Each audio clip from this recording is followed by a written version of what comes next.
आदरणीय श्री मथुरादास भाई, श्रीमान निरंजन भाई, उपस्थित सभी महानुभाव, मैं सबसे पहले आप सबसे क्षमा चाहता हूं। मुझे शायद यहां 6 बजे पहुंचना था, लेकिन मुझे पहुंचने में थोड़ा विलंब हुआ,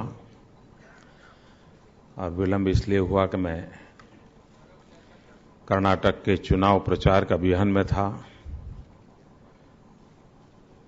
और चुनाव प्रचार अभियान आप जानते हो समय किस तरफ ले जाता है। आने में विलंब हुआ। शायद ही चैम्बर का ये पहला कार्यक्रम ऐसा होगा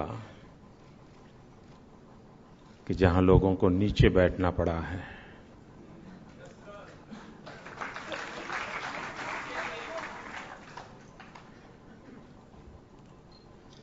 तो आपको इस असुविधा के लिए भी, और वो भी लंबे समय इंतजार करना पड़ा।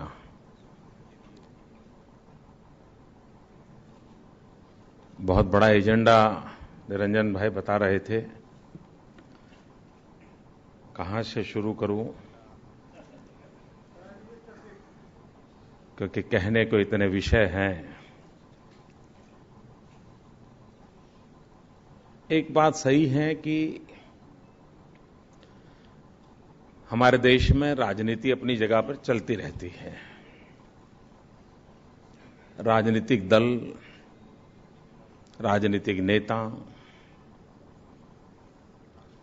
विरोध, ये सारी बातें होती रही है।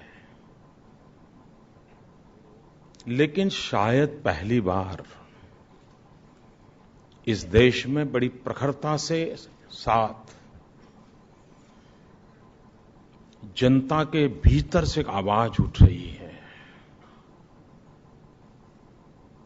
एक आक्रोश की अभिव्यक्ति हो रही है।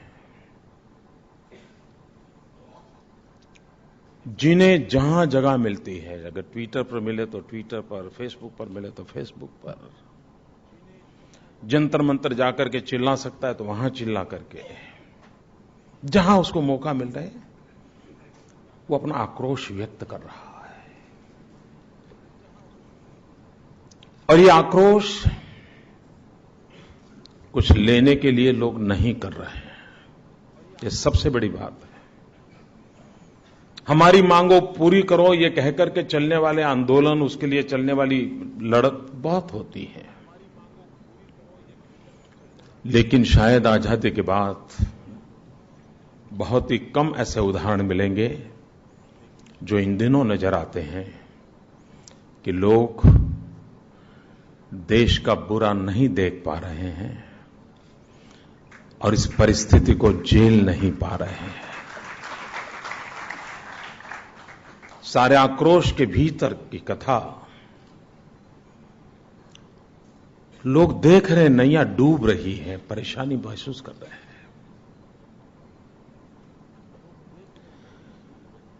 मित्रों, कुछ हो या ना हो, आज हो या कल हो, ये करें या वो करें, इश्यू वो नहीं है। लेकिन क्या हम हमारे देश को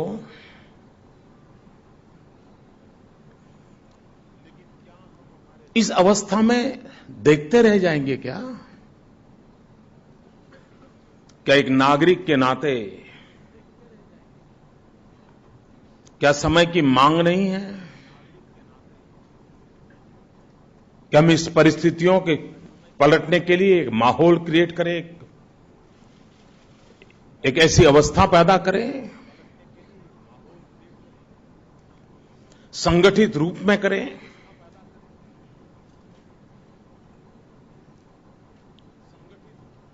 भाइयों बहनों, मैं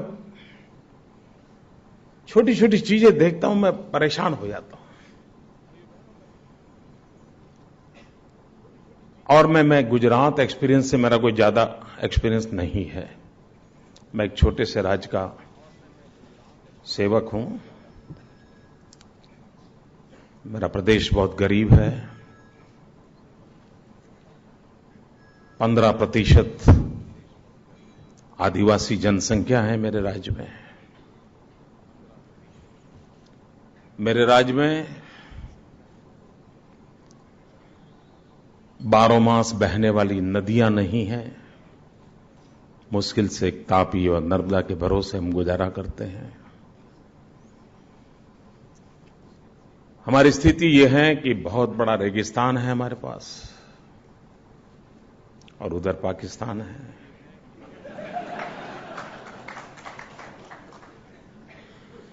सोलह 1600 किलोमीटर का समुद्री तट है।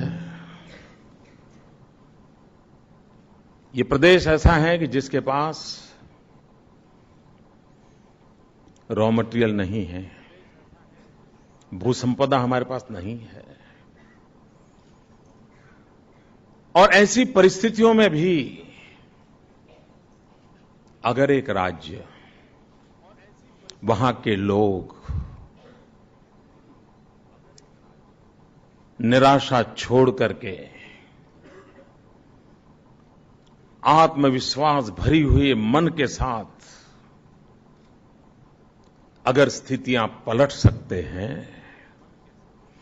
अगर 6 करोड़ गुजराती कर सकते हैं तो 125 करोड़ देशवासी भी कर सकते हैं।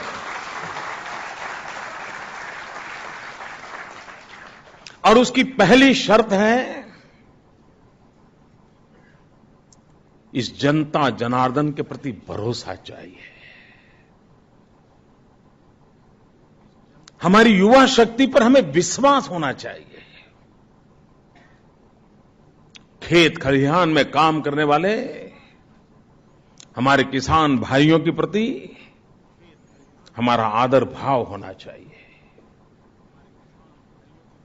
दिन रात पसीना बहा करके मशीन के साथ मशीन की जैसी जिंदगी जीने वाले मजदूर के प्रति सम्मान का भाव होना चाहिए।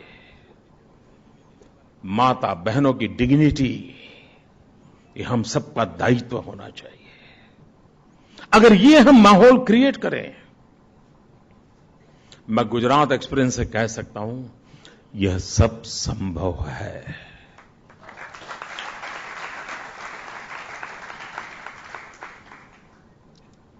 हमारे पास कोई डायमंड की खदान नहीं है, लेकिन आज दुनिया में 10 में से 9 डायमंड जिस पर किसी न किसी गुजराती का हाथ लगा है।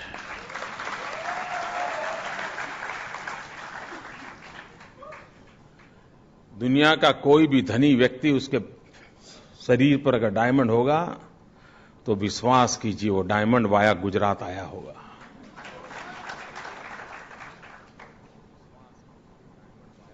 कहने का तात्पर्य यह है कि हम कर सकते हैं। हमारे पास आयरन ओर नहीं है, लेकिन आज स्टील इंडस्ट्री में हमारा लोहा मानना पड़ता है।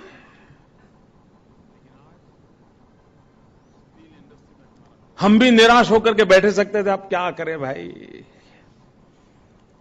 पानी नहीं है तो ठीक है, जब बारिश आएगी तब कर लेंगे। नहीं, पता है ईश्वर ने व्यवस्था की है, हमारे पास नहीं है पानी, तो रोते बैठेंगे क्या? मित्रों, जिस देश में गंगा यमुना के पट हो, कृष्णा गोदावरी हो, सिंधु का जल हो,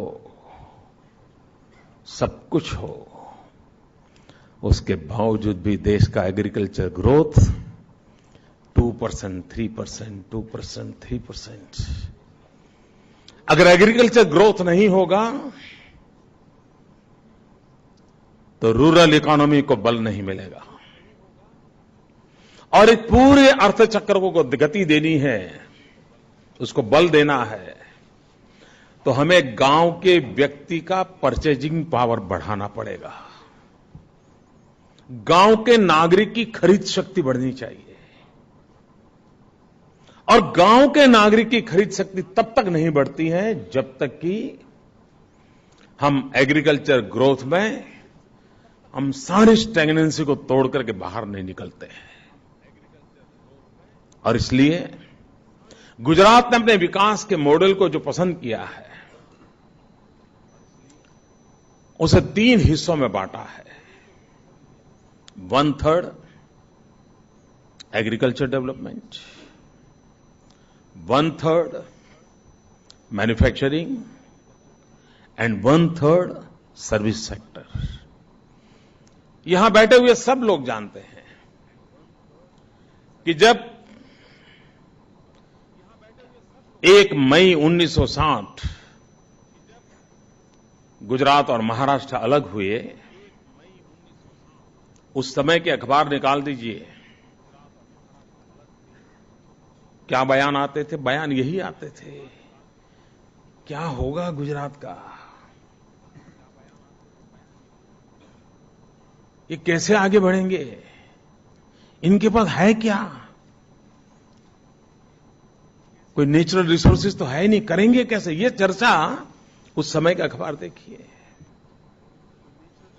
और एक समय था, हम लोगों की छवि क्या थी गुजरात की? We were a trader state. एक जगह से लेते थे, दूसरी जगह पे देते थे, बीच में निकालते थे। यही था हमारा।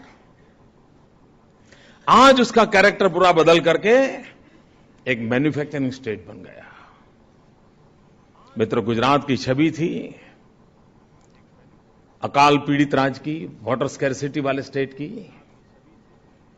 एग्रीकल्चर ग्रोथ की कोई कल्पना नहीं कर सकता है, लेकिन भाइयों बहनों, पिछले 10 साल का रिकॉर्ड कहता है, और एकाध बार एग्रीकल्चर ग्रोथ बड़ा होना कोई बड़ी बात नहीं है, होता है कि पिछली बार अगर माइनस है और इस बार अगर बारिश अच्छी हो गई तो आप 15-17% ग्रोथ एक साल में तो कर लेते हैं।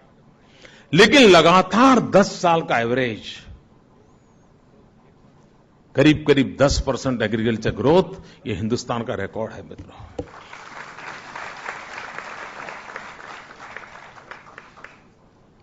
पानी नहीं था तो हुआ कैसे?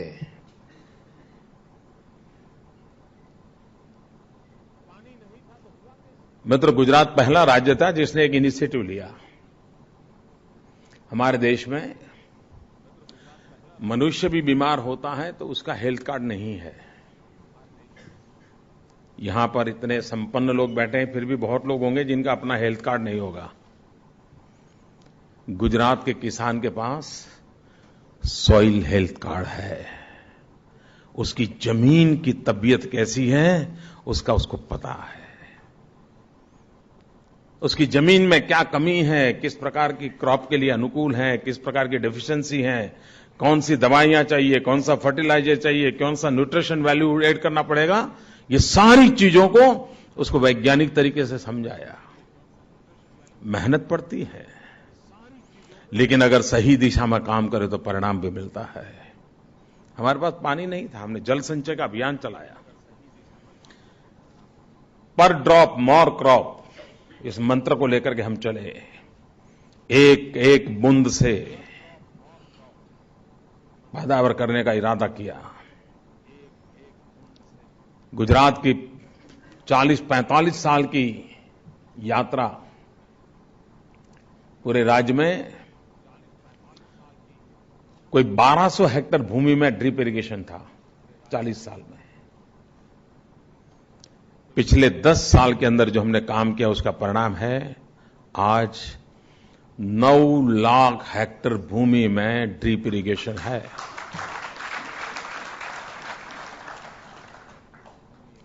किसी ने कल्पना की थी कि कच्छ जो रेगिस्तान, वो आज मैंगो एक्सपोर्ट करता है मित्रों।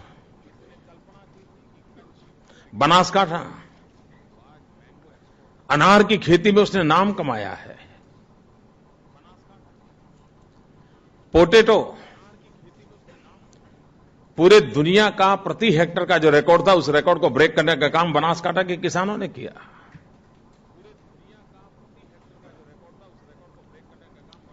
मूलभूत चीजों को अगर हम एड्रेस करें, और इसलिए हम जो अनेक प्रकार के इंफ्रास्ट्रक्चर की चर्चा करते हैं, उसमें एग्रो इंफ्रास्ट्रक्चर ये बहुत बड़ा महत्व का काम है। उस विषय में हमारी बड़ी उदासीनता रही है देश में।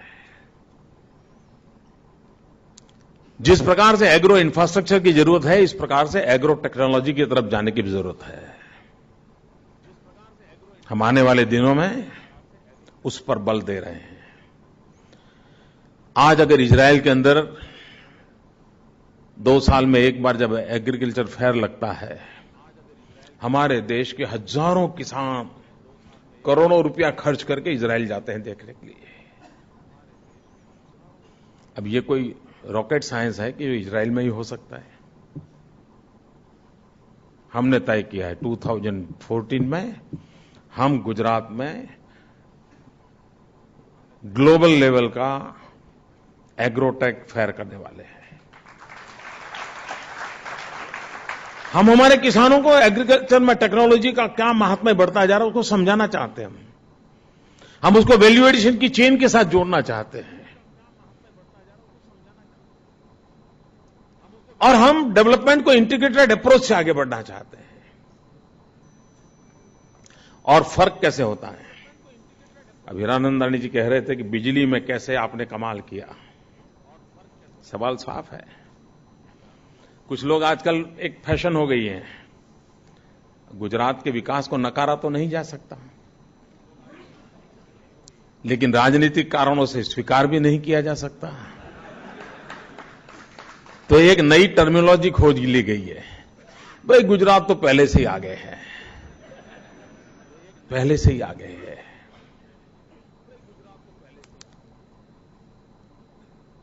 मतलब गुजरात में 2001 में जब मैं पहली बार मुख्यमंत्री बना तो लोग मुझे मिलते थे, एक ही बात का आग्रह करते थे।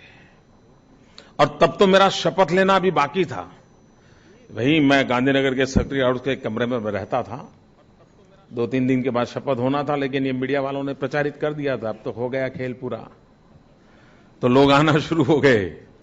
जो भी मिलता था मुझे क्या कहता था, मोदी जी कुछ हो या ना हो, कुछ करो या ना करो, एक काम कम से कम करो। मैंने कहा क्या? कम से कम शाम को खाना खाते समय तो बिजली दो। मित्रों, ये सच्चाई है। गुजरात में डिनर में बिजली उपलब्ध नहीं थी। 10वीं की एग्जाम हो, बच्चा पढ़ना चाहता था, बिजली नहीं थी। मां बीमार हो, पंखा चले तो अच्छा लगे, पंखा नहीं चलता था। सास भी कभी बहू हो, टीवी देखने का मन करता हो, लेकिन बिजली नहीं थी। इस सच्चाई को हम नकार नहीं सकते। आज वो राज्य एनर्जी सरप्लस है। हमारे पास कोयले की खदानें नहीं है, उसके बाद भी आज हम एनर्जी सरप्लस है।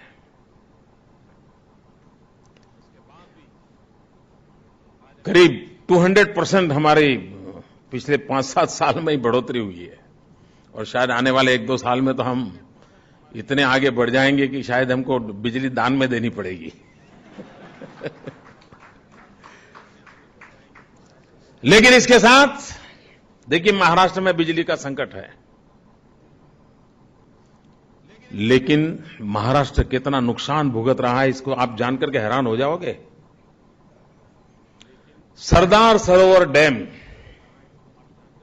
उसमें हाइड्रो प्रोजेक्ट है बिजली का, और उसका जो एग्रीमेंट है, उस एग्रीमेंट के तहत जितनी बिजली पैदा होती है उसकी कम से कम बिजली गुजरात को मिलती है, मैक्सिमम मध्य प्रदेश को, और सेकंड महाराष्ट्र को। आज हमारी जितनी सुविधा है उससे हम जितनी बिजली पैदा करते हैं उसका अधिकतम हिस्सा मध्य प्रदेश और महाराष्ट्र को जाता है। लेकिन हमारा जो सरदार सरोवर डैम है उस पर गेट लगाने बाकी हैं, और कोई 6 मंजिला इमारत जितनी साइज के गेट हैं। गेट बने बनाए रेडी पड़े हैं। हमें भारत सरकार लगाने की इजाजत नहीं दे रही है। और मैं प्रधानमंत्री को 2500 बार मिला हूं। मैंने प्रधानमंत्री जी को कहा कि हमें गेट लगाने दो, कम से कम लगाने में भी 3 साल लगने वाले हैं। और अगर कोई रिहेबिलिटेशन का प्रॉब्लम सॉल्व नहीं हुआ है, मानो नहीं हुआ है, एक तो 3 साल में जिसको काम करना है महाराष्ट्र मध्य प्रदेश को करेंगे, लेकिन मानो फिर भी रुक जाए तो दरवाजे बंद मत कर देना, पानी नहीं रोकेंगे, पर इस ताबूत को खड़ा तो करने दो। तो प्रधानमंत्री जी कहे, हां मोदी जी, ये तो बड़ी सरल बात, इसमें क्या है, गेट लगा दो, दरवाजे बंद मत करना, जब सब क्लियर हो जाए तब दरवाजा बंद करना, पानी भरना। मित्रों, अगर गेट लग जाए, दरवाजे बंद होकर के पानी संग्रह हो, तो आज जितनी बिजली महाराष्ट्र को हम देते हैं, मुफ्त में उससे डबल बिजली वहां से मिल जाएगी, जिस पर महाराष्ट्र का अधिकार है। आज 400 करोड़ रुपयों का नुकसान महाराष्ट्र इसलिए भुगत रहा है क्योंकि दिल्ली की सरकार निर्णय नहीं कर रही है। और कन्विंस है, ऐसा नहीं कोई मुझे कहता नहीं कि मोदी जी आपकी बात गलत है, ऐसा भी नहीं। वो मुझे जब भी मैं मिलता हूं तो अच्छा मोदी जी अभी तक हुआ नहीं, वो ऐसे पूछते हैं, हर बार यही पूछते हैं। तो मैं अभी जाकर के कहता हूं, प्रधानमंत्री जी आपने पिछली बार मुझे पूछा था कभी कुछ हुआ नहीं, तो मैं कहने आया हूं अभी कुछ हुआ नहीं, ऐसे ही कहता हूं मैं उनको। ये महाराष्ट्र की बिजली का संकट हम उसमें बड़ी मदद कर सकते हैं, लेकिन वो काम नहीं हो रहा है। और क्यों नहीं हो रहा है, इसका जवाब मुझे मिल नहीं रहा है। हम कोशिश कर रहे हैं। कहने का तात्पर्य यह है कि हम विकास की उन मूलभूत धाराओं को अगर जब तक हम पकड़ते नहीं हैं, तब हम परिणाम नहीं ला सकते।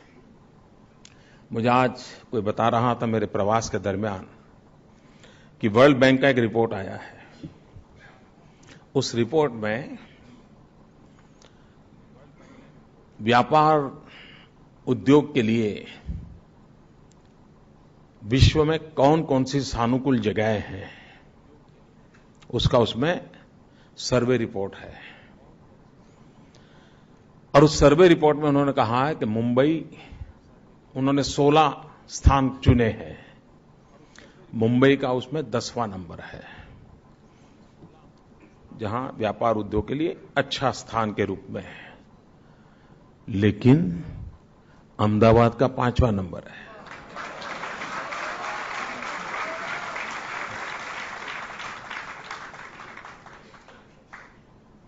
मित्रों, ऐसे वैसे नहीं होता है। आज मुझे ऐसे ही मेरी सरसरी नजर मैंने देखा, इकोनॉमिक टाइम्स में एक आर्टिकल छपा है, पूरा मैं पढ़ नहीं पाया हूं। उसमें उन्होंने, भारत सरकार ने एक बहुत बड़ी हाई पावर कमेटी बनाई थी गुड गवर्नेंस को लेकर के, कैसा क्या किया जाए, और प्रधानमंत्री कार्यालय उसमें पूरी तरह मॉनिटर करता था। मिस्टर पुलोक उसको देखते थे, और बड़े बड़े ब्यूरोक्रेट्स, बड़े बड़े जोरदार केंद्र के मंत्री, ऐसे ही एक कमेटी थी। उस कमेटी का रिपोर्ट आया है कि अच्छी सुशासन व्यवस्था करने के लिए क्या करना चाहिए, और उन्होंने 5 पॉइंट सजेस्ट किए हैं, आज की इकोनॉमिक टाइम्स में है। उसको देख करके मुझे लगा कि भाई इतनी मेहनत क्यों कर रहे हो, एक आधा घंटा मेरे यहां आकर के चले जाते, आपको सब मिल जाता।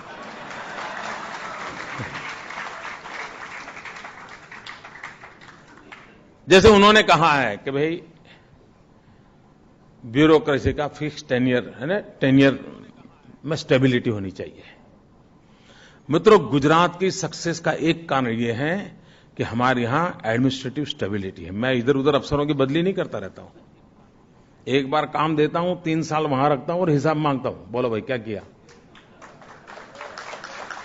मेरे यहां लोगों से दिमाग से निकल गया, काम नहीं करेंगे तो क्या करेंगे, बदली कर दें, नहीं, करना ही पड़ेगा। ट्रांसफर क्यों करूं? अब ये उन्होंने सजेशन दिया, अब ये मेरे यहां आते तो पता चल जाता। दूसरा उन्होंने कहा है कि भाई डिस्क्रिमिनेशन नहीं होना चाहिए, व्यक्ति आधारित निर्णय नहीं होना चाहिए, ऐसा एक सुझाव उन्होंने दिया है। मित्रों, डे वन से मैं कह रहा हूं, राज्य तब प्रगति कर सकता है अगर राज्य पॉलिसी ड्रिवन है। अगर आप राज्य पॉलिसी ड्रिवन है तो किसी व्यक्ति को निर्णय करने का अधिकार उसके हाथ में रहता नहीं। पॉलिसी कहती है कि ये इसको मिलेगा, इसको नहीं मिलेगा, लेकिन जब ग्रे एरिया होता है तब उसको निर्णय, अच्छा दूं या न दूं, वो निर्णय उसके हाथ में आता है। और जैसा ही निर्णय हाथ में आता है उस प्रकार से तो करप्शन भी आता है, लेथार्जी भी आती है, ब्यूरोक्रेटिक समस्याएं भी पैदा होती हैं। लेकिन अगर लिखा हुआ है, ऑनलाइन अवेलेबल है, अब ये गुजरात ने इसको सिद्ध कर दिया है। हमने तीसरा एक उन्होंने सुझाव दिया है कि इस डिपार्टमेंट में कोऑर्डिनेशन होना चाहिए, एक डिपार्टमेंट दूसरे डिपार्टमेंट के साथ कोऑर्डिनेशन होना चाहिए।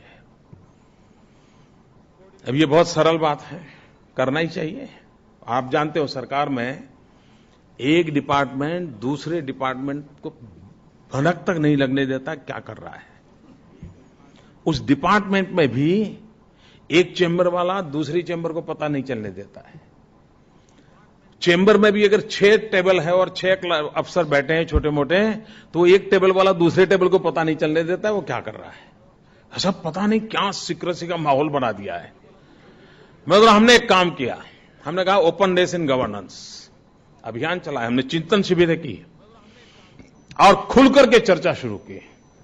हमारे यहां सरकार कोई पॉलिसी लाने वाली हो तो ऐसा लगता है पता नहीं क्या कुछ बड़ा तीसमार करने वाले, क्या बड़ा जगन लूटने वाले हैं साहब, तो बड़ा सीक्रेट रखते हैं और फिर बड़ा आकर्षण पैदा करते हैं, कुछ होना है, कुछ होना है, कुछ होना है।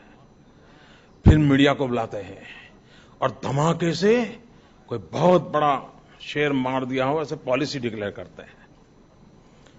मुझे समझ नहीं आता इसमें क्या सरप्राइज एलिमेंट है भाई, क्या जरूरत है।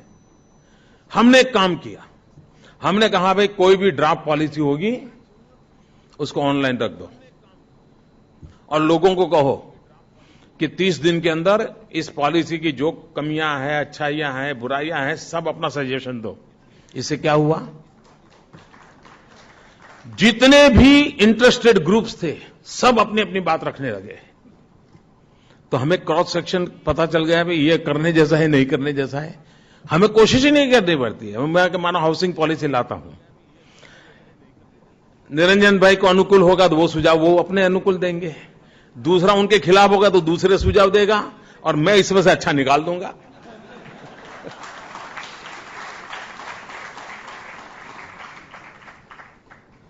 और उसके बाद हम पॉलिसी फ्रेम करते हैं।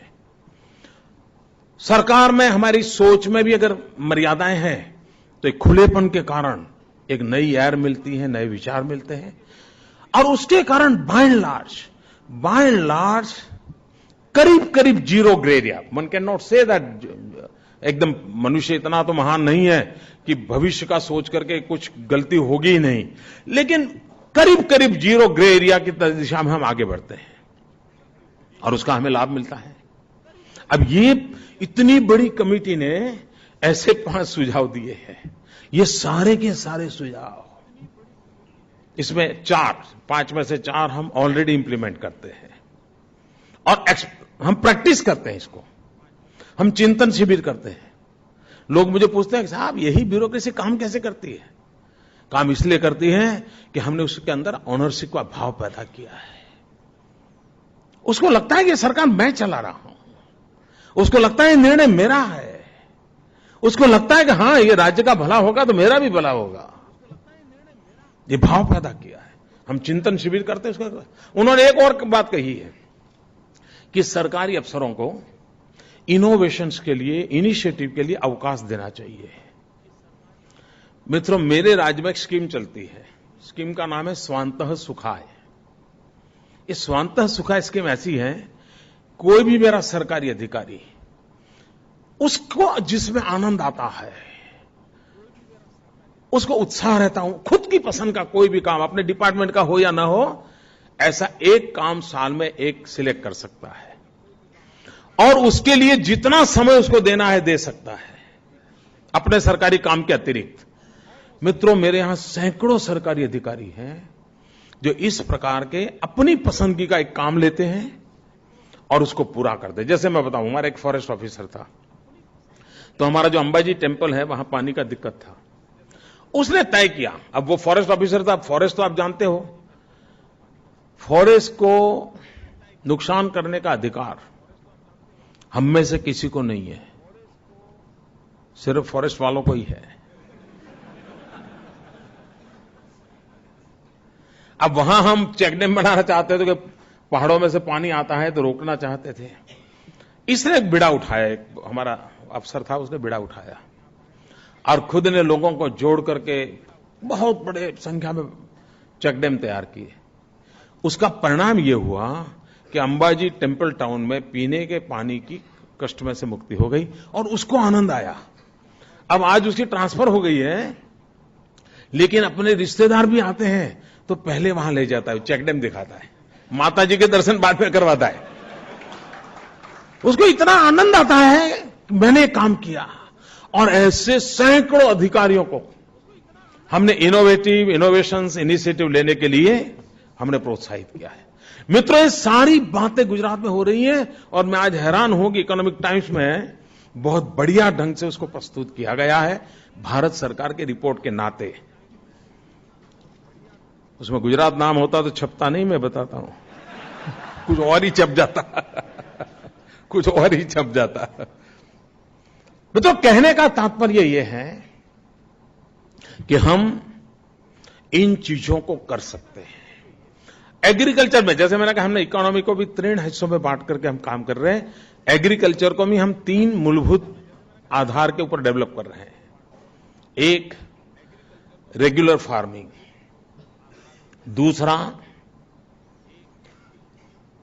पशुपालन, दूध उत्पादन, और तीसरा वृक्षों की खेती। ट्री प्लांटेशन का एक बहुत बड़ा कृषि के अंदर अवकाश पैदा हुआ है। हमारे यहां खेतों के किनारे पर जो बाड़ लगाते हैं, लेकिन उसके बजाय अगर पेड़ लगाते हैं तो जमीन बर्बाद हुए बिना भी बहुत बड़ी सफलता मिल सकती है। खेड़ा डिस्ट्रिक्ट, आनंद डिस्ट्रिक्ट में हम बहुत सफलतापूर्वक इस काम को किया है। अब धीरे धीरे पूरे राज्य में इसको हम आगे बढ़ा रहे हैं। और इसके कारण आज मानिए किसी के घर में बेटी पैदा हुई, बेटी पैदा होते उसने अगर 5 वृक्ष बो दिए, मित्रों, मैं विश्वास से कहता हूं, जिस दिन बेटी की शादी करनी होगी तो उन 5 वृक्षों को बेच करके वो आराम से शानदार रूप से बेटी की शादी कर सकता है।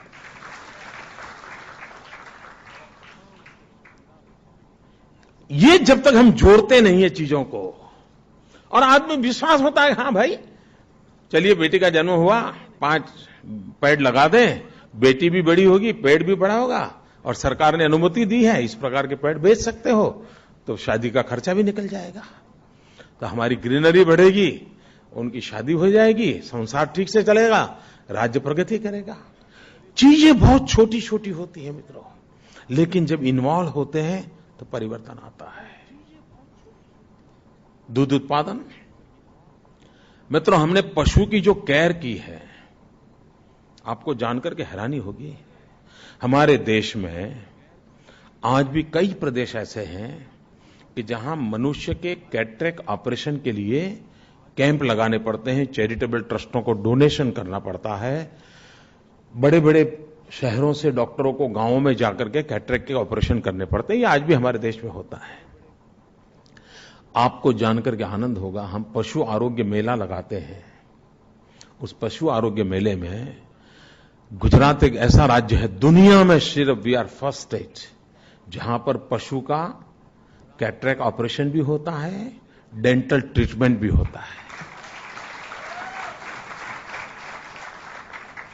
इतनी बारीकी से काम करने से क्या हुआ है, आज मेरे राज्य में ये कैटल केयर के कारण 121 डिसीज ऐसे हैं जो आज पूरी तरह इरेडिकेट हो गए, जो पशुओं को परेशान करते थे। अब कोई मुझे कहे भाई, ये मानवता का काम है कि नहीं है? ये करुणा का काम है कि नहीं है? ये इंक्लूसिव ग्रोथ का इससे बड़ा उत्तम नमूना क्या हो सकता है कि जिस राज्य में पशु के आंख की भी चिंता होती है। मित्र, चीजें की जा सकती है। मित्रों, हम सर्विस सेक्टर को भी उतना बल देना चाहते हैं। Gujaratis are best tourist, but Gujarat was never a tourist destination. ये इससे बड़ा दुर्भाग्य क्या हो सकता है? और गुजराती इतने बढ़िया टूरिस्ट है जी, आप दुनिया के किसी देश में जाइए, केम छो आपको मिल ही जाएगा।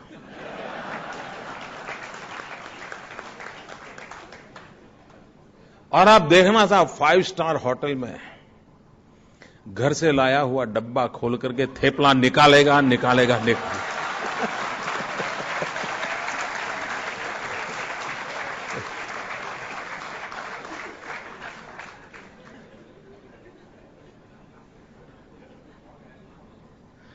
लेकिन Gujarat was never a tourist destination. आपको जानकर के हैरानी होगी मित्रों, पूरे हिंदुस्तान में पर स्क्वायर किलोमीटर हेरिटेज प्रॉपर्टी अगर हिंदुस्तान में सबसे ज्यादा कहीं है तो गुजरात में है। अब हमने इस पर बल दिया, हमने जोर लगाया, टूरिज्म को बढ़ावा देंगे, सर्विस सेक्टर को बढ़ावा देना था, हॉस्पिटैलिटी को बढ़ावा देना था। हिंदुस्तान का टूरिज्म का जो एवरेज ग्रोथ है, पिछले 3 साल में गुजरात का टूरिज्म ग्रोथ हिंदुस्तान के ग्रोथ से डबल हो गया है। और लोग एक दूसरे को मिलते हैं तो अपने आप कहने लगते हैं, कुछ दिन तो गुजारो गुजरात में। कच्छ नहीं देखा तो कुछ नहीं देखा, आम आदमी बोलने लगा है जी। और टूरिज्म का हमारा डेवलपमेंट हुआ है। हम गुजरात के लोग रोते रहते हैं, रेगिस्तान है, रेगिस्तान है, रेगिस्तान है। मित्रों, इसी रण को हमने हिंदुस्तान का तोरण बना दिया है। आज हमारा व्हाइट रण देखने के लिए हजारों की तादाद में लोग आते हैं। पाकिस्तान की सीमा पर व्हाइट रण में एक बड़ा टेंट सिटी खड़ा करते हैं हम 1 महीने के लिए, और देश भर के लोग ऑनलाइन बुकिंग कराते हैं। 2-2 साल का बुकिंग नहीं मिलता है मित्रों। और कच्छ की हैंडीक्राफ्ट, करोड़ों रुपए का हैंडीक्राफ्ट की बिक्री होने लगी है, गरीब आदमी को रोजी रोटी मिलने लगी है। चीजें बदली जा सकती है और हम उस दिशा में आगे काम कर रहे हैं। यहां चाइना की बड़ी चर्चा हो रही थी। मैं मानता हूं हम परेशान होने की जरूरत नहीं है। देखिए, पूरा विश्व उसका ध्यान एशिया पर केंद्रित हुआ है। हर एक को लगता है कि भाई नेक्स्ट सेंचुरी एशिया की है। पूरे आर्थिक जीवन पर दबदबा रहने वाला है एशियन कंट्रीज का। लेकिन फिर सवाल उठता है कि कौन आगे जाएगा, हिंदुस्तान जाएगा, चाइना जाएगा? हमारी 2 शक्तियां हैं जिस पर हमने ध्यान केंद्रित करना चाहिए और विश्व के सामने डंके के चोट पर इन बातों को लेकर जाना चाहिए। एक है, हम विश्व के सबसे नौजवान देश हैं, चीन नहीं है। हमारी 65% पॉपुलेशन बिलो 35 है। ये डेमोग्राफिक डिविडेंड जो है, ये हमें चाइना को आगे से आगे जाने का एक बहुत बड़ी शक्ति देता है। अगर हम उस पर ध्यान केंद्रित करते हैं तो हम सारी व्यवस्थाओं को बदल सकते हैं। और दूसरी एक हमारी ताकत है, जिस ताकत को हमें एहसास करना होगा, और वो दूसरी ताकत है डेमोक्रेटिक डिविडेंड। मित्रों, पूरा विश्व लोकतांत्रिक परंपराओं में विश्वास करता है और उसमें हम चाइना से कई कदम आगे निकल जाते हैं। और जब मैं डेमोक्रेसी की बात करता हूं तो जुडिशरी सिस्टम तक आता है। हमारा देश है कि जहां न्याय उस भाषा में मिलता है जो आम आदमी सहजता से उस पर विश्वास कर सकता है। चाइना में न्याय चाइनीज लैंग्वेज में मिलता है और उस ड्राइंग का हर कोई अलग अर्थ निकाल सकता है, वो ऐसी लैंग्वेज है। और इसके कारण विदेश के लोग चिंतित रहते हैं। हम एक एश्योरेंस दे सकते हैं, क्योंकि व्यापार रोजगार में कोई भी डिस्प्यूट हुआ तो जस्टिस चाहिए, ये व्यवस्था हम दे सकते हैं। अगर इन चीजों को हमने बल दिया तो बहुत बड़ा लाभ होता है। और एक बात है जिसमें हम लोगों की कमी है, वो कमी क्या है? देखिए, आज चीन ने बल दिया है स्किल डेवलपमेंट।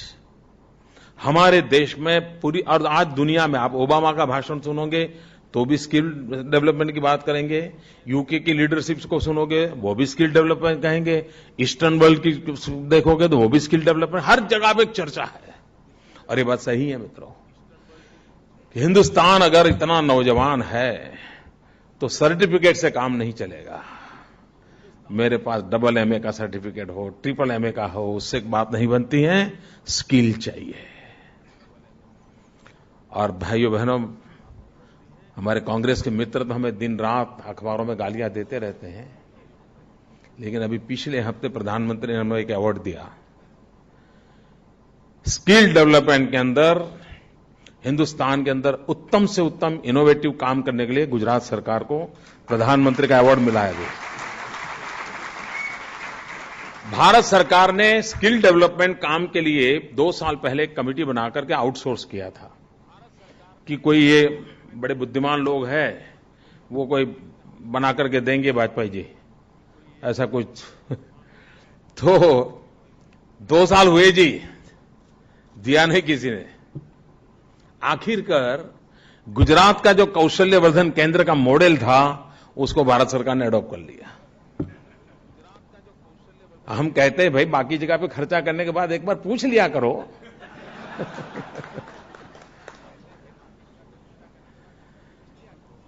तीन बातों की ओर बल देने की आवश्यकता मैं समझता हूं, और मैं समझता हूं अगर चाइना के स्पर्धा को हम स्पर्धा के रूप में लेना चाहते हैं तो भारत ने अपनी सोच में, अपनी योजना में, अपनी कल्पकता में 3 बातों को मूलभूत रूप से जोड़ना चाहिए। एक स्किल, दूसरा स्केल और तीसरा स्पीड।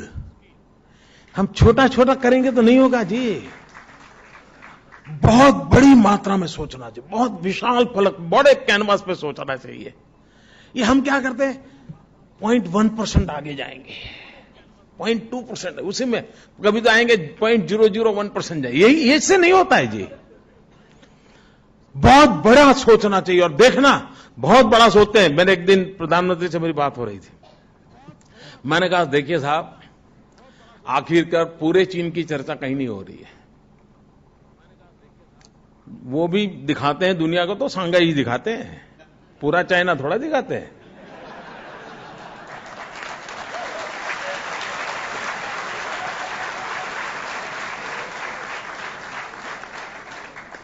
तो हमने कहा हमें भी एक व्यूहात्मक रीते पूरे विश्व के सामने अपनी ताकत दिखाने के लिए कुछ चीजें करनी चाहिए। ये 26 जनवरी को हमारे मिलिट्री पावर का शो ऑफ स्ट्रेंथ क्यों होता है? क्या वो हमारी मिसाइल वो विजय चौक से निकले तो ही देश सुरक्षित होता है क्या? वो दुनिया को दिखाने के लिए होता है कि बेटे हम भी दम वाले हैं, इसीलिए तो होता है जी। और हमारे लोग हैं, उनका भी विश्वास बढ़ता है, हाँ हमारे पास ये मिलिट्री पावर है, और इसलिए 26 जनवरी को बहुत बड़ी परेड में हमारी ताकत का दर्शन होता है। उसी प्रकार से बिजनेस वर्ल्ड में भी आवश्यकता होती है। तो मैंने प्रधानमंत्री के कहा साहब एक छोटा सा काम कर दीजिए, Ahmedabad Mumbai high speed bullet train चालू करवाइए। उससे क्या, मैंने कहा दुनिया को हमारी ताकत का परिचय होगा। ट्रेन से वो कोई बैठने के लिए आने वाला नहीं है, ये हम भी कुछ कम नहीं है, वो भी करना पड़ता है जी। अभी मैंने एक सपना देखा है, मैं पूरा करूंगा उसको। मैं एक स्टैच्यू ऑफ यूनिटी बनाना चाहता हूं।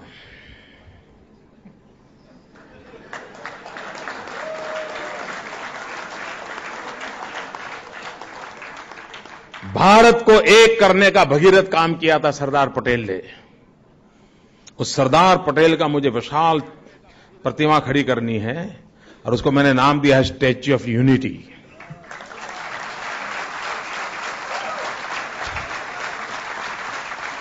और ये स्टैच्यू ऑफ यूनिटी की क्या कल्पना है मेरी? ये जो स्टैच्यू ऑफ लिबर्टी है उससे इसकी साइज डबल होगी। मित्रों, ये दुनिया की सबसे बड़ी ऊंची प्रतिमा होगी, 182 मीटर्स। कोई 60-65 मंजिला मकान से भी बड़े सरदार पटेल खड़े होंगे। और मित्रों, मैं देखना चाहता हूं दुनिया उसके आके चरणों में आकर के बैठे।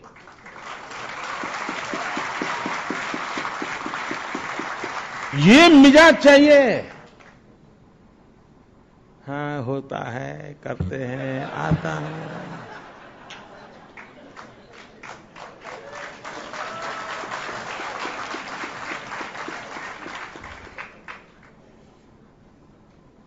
आपके पास समाज के लिए कुछ करने का इरादे भी चाहिए और कठोर परिश्रम करना पड़ता है। साहस चाहिए, निर्णय करने का साहस चाहिए, तो आप स्थितियां बदल सकते हैं जी। हमारे देश में गंगा और यमुना की सफाई के लिए पता नहीं क्या कुछ खर्च नहीं हुआ है और कितने प्रधानमंत्री आकर के गए उससे। हमने एक छोटा सा काम किया, छोटा ही पैच था, साबरमती हमारा रिवर फ्रंट बनाया। किसी समय हमारा साबरमती गंदी नाला जैसा था। आज जाके कोई देखे साहब, हिंदुस्तान में पहला ये प्रोजेक्ट हुआ है, सफल हुआ है और काम ऐसा किया है कि उसका खर्चा निकल जाएगा। हम तो पक्के अहमदाबादी है ना, सिंगल फेयर डबल जर्नी।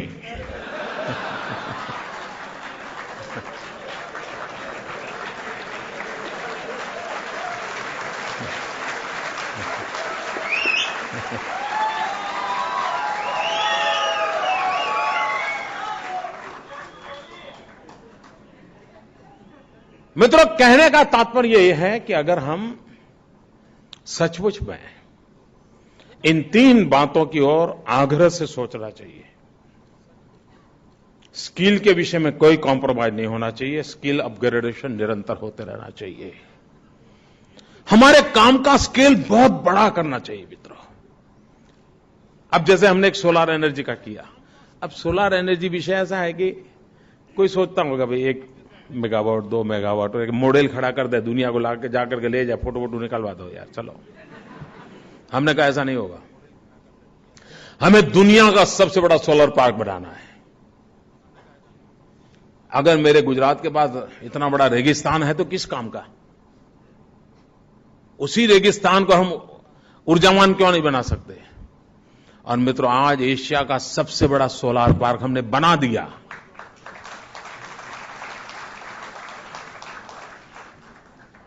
और आने वाले दिनों में जिस गति से हम काम कर रहे हैं, ये दुनिया का सबसे बड़ा सोलर पार्क बनेगा।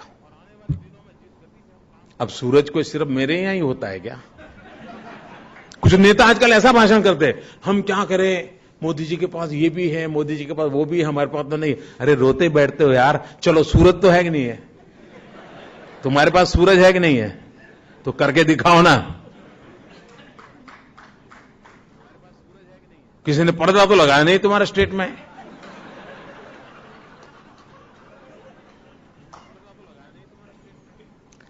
मित्रों, तय करना चाहिए किस प्रकार से काम करना है। दूसरी बात है, पुराने जमाने में एक आदत लग गई, सब कुछ सरकार करेगी। सब सरकार ने कब्जा करने में ही लगे हुए थे। बैंकों का राष्ट्रीयकरण करो, ट्रांसपोर्टेशन का, पता नहीं क्या कुछ कर दिया। अब उन गलतियों को सुधारा गया, उसको रिफॉर्म कहा गया। ये भी बड़ा कमाल है देश में। तुम कल तक बाईं ओर जाते थे, गलत जा रहे थे, अब राइट ओर आए तो ये कौन भाई तुम्हारी गलत ठीक की तुमने? नहीं कि वो रिफॉर्म किया, पहले ऐसे जाता अब ऐसे जा। नहीं भाई, गलती की थी तुमने और देश को तुमने 45 साल तक उल्टे रास्ते पर ले गए थे, उल्टे रास्ते पर ले गए थे। अब फिर भी अभी बीच में बम्प आते हैं, स्पीड ही नहीं आ रही है। जब तक हम पब्लिक प्राइवेट पार्टनरशिप मॉडल की अगर नहीं जाते हैं और मैं तो 3 पी की जगह 4 पी की वकालत करता हूं। पी।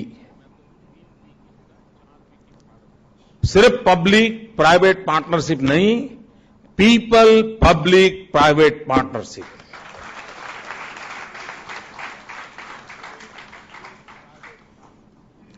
इन P4 फॉर्मूला को लेकर के हमको काम करना होगा और तब जाकर के 100 करोड़ का देश है मित्रों, क्या सामर्थ्य पड़ा हुआ है देश में। एक बार उनको जोड़ दो, दुनिया बदल जाएगी दोस्तों।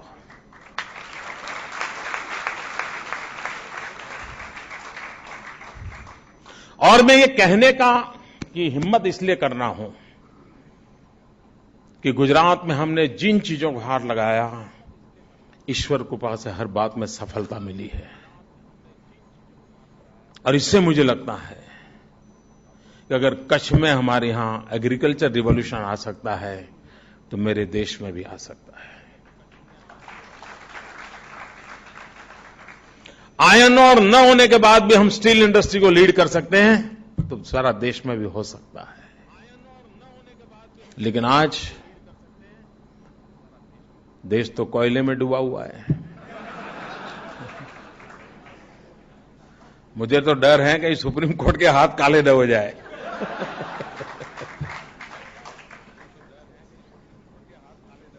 सुप्रीम कोर्ट को इतना इंटरवीन करना पड़े, हर चीज में सुप्रीम कोर्ट को डंडा चलाना पड़े और किसी को किसी पे विश्वास नहीं है। मित्रों देखिए आप, सीबीआई के नाम की माला जपी जाती थी, उस सीबीआई को क्या बना के रखा है आपने, क्या हालत करके रखी है मित्रों। सारी हमारी कॉन्स्टिट्यूशनल जो इंस्टीट्यूशंस हैं उसको डिग्रेड किया जा रहा है। अगर हम हमारी वैधानिक संस्थाओं को, संवैधानिक संस्थाओं को अगर सामर्थ्य नहीं देंगे तो मित्रों व्यवस्थाएं खत्म हो जाएगी। और लोकतंत्र में व्यवस्थाओं से चलता है, व्यक्ति आधारित लोकतंत्र नहीं होता है। व्यक्ति तो आएंगे जाएंगे, लोकतंत्र की व्यवस्था ही ये है। लोकतंत्र व्यवस्था केंद्रीय होना चाहिए, व्यक्ति केंद्रीय नहीं होना चाहिए। और जब तक आप आइडियाज को इंस्टीट्यूशनलाइज नहीं करते तब तक आपको परिणाम नहीं मिलता है। गुजरात की सफलता का एक सबसे बड़ा रहस्य यह है कि गुजरात ने हर आइडिया को इंस्टीट्यूशनलाइज किया है। मोदी रहे या न रहे, काम चलता रहेगा।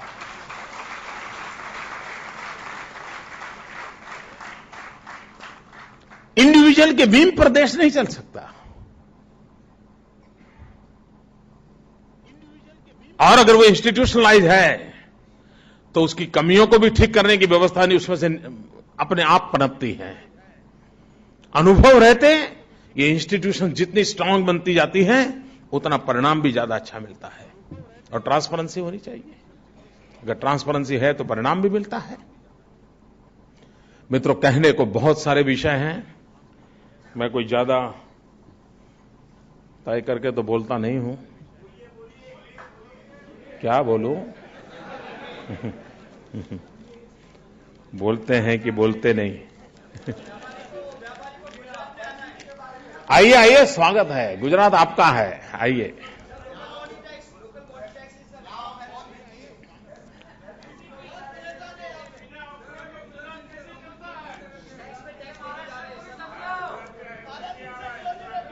हाँ जी जी जी,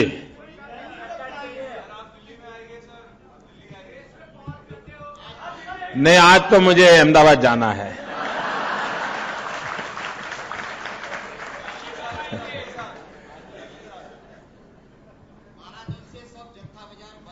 जत्था बाजार बंद है, जत्था बंद है। हाँ, मैंने जाना, मुझे बताया कई लोगों ने। आपके ऑक्ट्रो का कोई झगड़ा चल रहा है शायद। हाँ? लोकल बॉडी टैक्स, नहीं ऑक्ट्रो के बदले में आया ना। हाँ।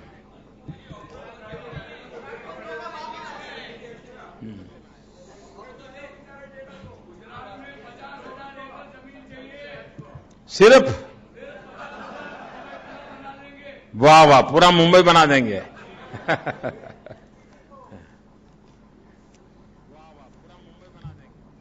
आपकी आवाज मुझ तक पहुंच गई है।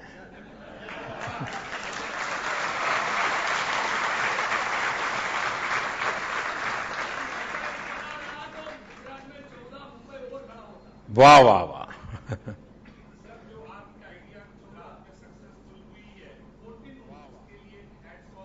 Thank you.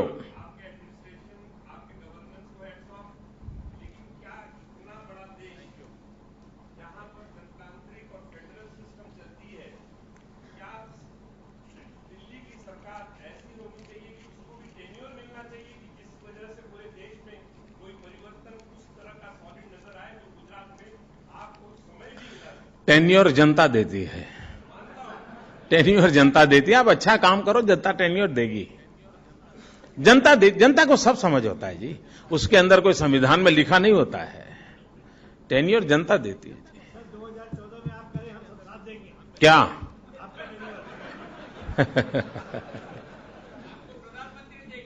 हाँ,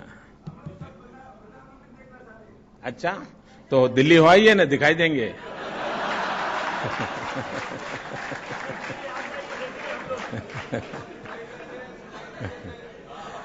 सुनाई दे या न दे, लेकिन दिखाई तो देंगे।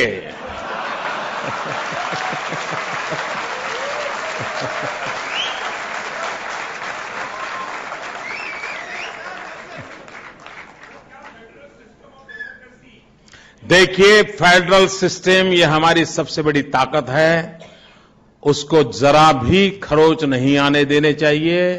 भारत की एकता की बातें हुई हैं।